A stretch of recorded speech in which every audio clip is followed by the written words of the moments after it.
Hey everyone, how's it going? I'm here today with a super special patient and we're diving into a detailed podiatry procedure to treat an ingrown toenail and a nail fungus. Stick with me because I'm going to walk you through every step of what I'm doing with all the care and attention it deserves. Plus, I want to hear from you in the comments. Let's get started. First, let me break down what's happening here. My patient is dealing with an onychocryptosis, that's the fancy term, for an ingrown toenail, an onychomycosis, which is a fungal infection in the nail. As I examine her foot, I notice the skin around the nail is pretty swollen and has a yellowish tint, which tells me there's some inflammation going on. This is super common when a toenail digs into the skin, causing irritation. So I'm starting slow and gentle because she's sensitive, and my top priority is keeping her comfortable. I begin by removing the spicule, that tiny piece of nail that's digging into the skin. It's wild how something so small can cause so much pain, right? I use fine tweezers to carefully check that I've gotten every bit of it. Sometimes you think you've cleared it all, but a tiny sliver can stay behind and keep causing trouble. That's why I'm super thorough. Once the spicule is out, I notice a granuloma in the area, a little patch of inflamed tissue the body creates to protect itself. I gently clean it up and trim the nail precisely to prevent it from curving back into the skin. My patient mentions she's been dealing with this nail fungus for years, so I explain that we'll tackle the fungus later in the procedure, but I'm careful not to spread it while cleaning the ingrown area. Now, I move to her other toe, which also has an ingrown nail with similar swelling. I repeat the process, remove the spicule, clean the side of the nail, and trim it to the right length. A lot of times ingrown nails happen because of how we cut them. If you trim too close to the skin or round the edges too much, the nail can dig in, and that's when the pain kicks in. I show her a tiny piece of nail that was causing the issue. Can you believe something that small can make life so uncomfortable? With the ingrown nails sorted, I shift to treating the fungus. I start by cleaning the affected nail to remove any debris. Nail fungus makes the nail yellow, thick and brittle, and in her case it's pretty advanced. I let her know that this treatment will take some time. A lot of folks think a home remedy like soaking in vinegar will do the trick, but when a fungus has been around for years, it's like it's built a fortress in your nail. You need a stronger approach. To help with healing and fight the fungus, I use a low-level laser called Ecofibers. I pop on my safety goggles, make sure my patient has hers, and explain that the laser boosts tissue repair and targets the fungus directly. The laser pen is super precise, and I glide it over the nail and surrounding skin. It's painless and she's totally relaxed. I finish by applying a topical medication that doesn't need to be removed, it dissolves on its own, which is so convenient for her. Alright y'all, I need your help. About 90% of the folks watching my videos aren't subscribed to my YouTube channel yet, and every subscription and comment makes a huge difference. When you engage, you're telling YouTube that my content is worth watching, not some low quality stuff. So if you're enjoying this video, hit that like button, subscribe to the channel, and drop a comment. And if you think this could help someone you know, share it with your friends, family, or even your co-workers. Spread the word about foot care. As I work, I chat with my patient to keep her at ease.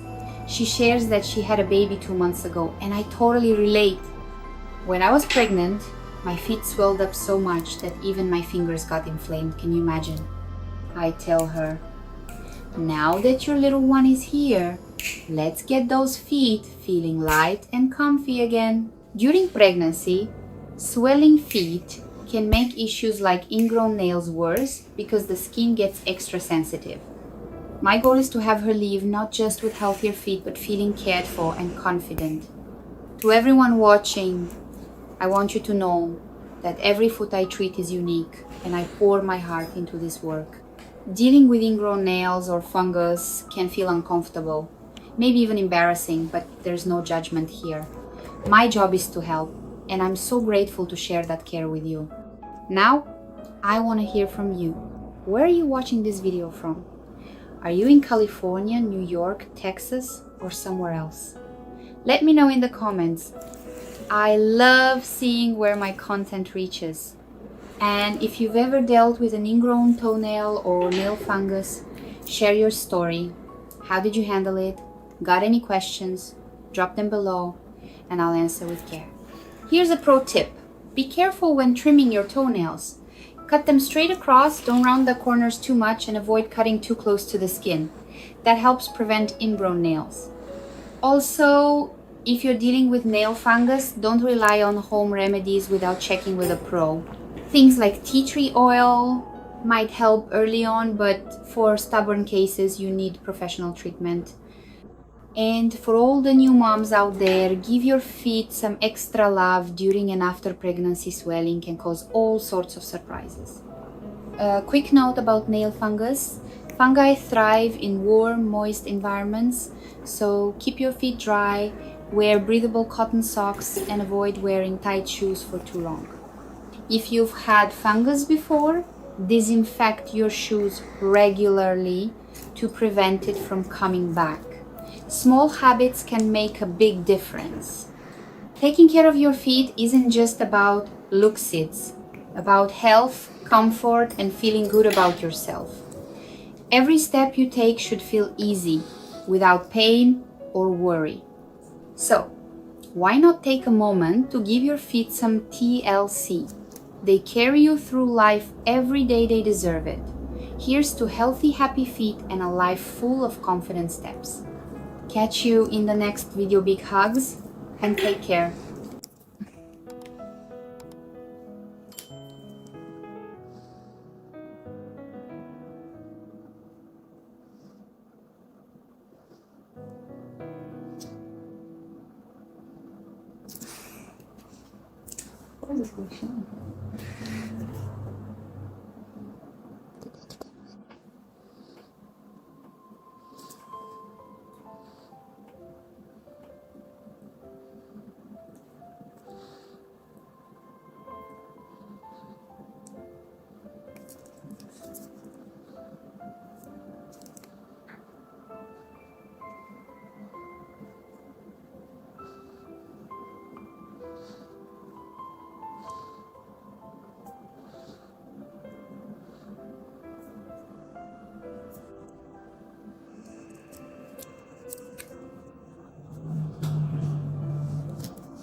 75%.